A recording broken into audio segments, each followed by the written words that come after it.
पहला दिन था, थोड़ा रूपक बांधना था, भूमिकाएं बांधनी थी। साधकों को देखकर मन शास्त्र में चला जाता है। जैसे साधक, जैसे जिज्ञासु, वैसी उस प्रकार की अभिव्यक्ति कभी कभी प्रकट होती है। संतों के सानिध्य में बैठे, इसलिए बहुत संयत, मर्यादित होकर कथा में रहने का मेरा व्रत बना है। भारतीय काल गणना के अनुसार चैत्र शुक्ल पक्ष की जो प्रतिपदा होती है उस दिन नया साल होता है। चैत्र शुक्ल पक्ष की प्रतिपदा, उसे गुड़ी पड़वा कहते हैं। तो चैत्र शुक्ल पक्ष की प्रतिपदा को संवत का प्रथम दिन होता है, उसी को नूतन वर्ष अथवा संवत कहते हैं, नया साल कहते हैं।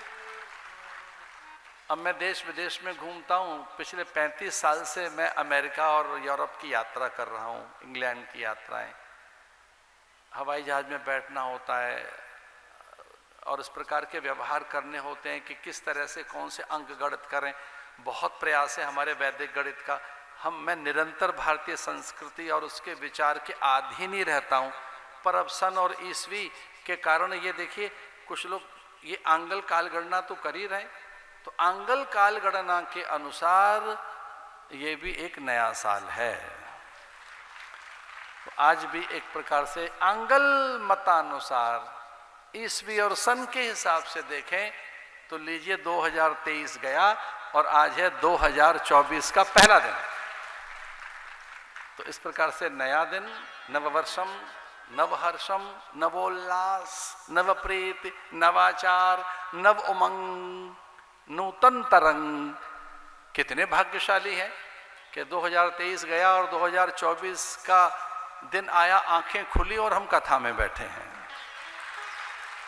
तो एक प्रकार से ये सन के हिसाब से, साल का इस क्रम के हिसाब से जो पहला दिन है वो शुभ कर्मों के साथ बीत रहा है, संतों के सानिध्य में बीत रहा है, हरि चर्चा और हरि भजन में बीता है।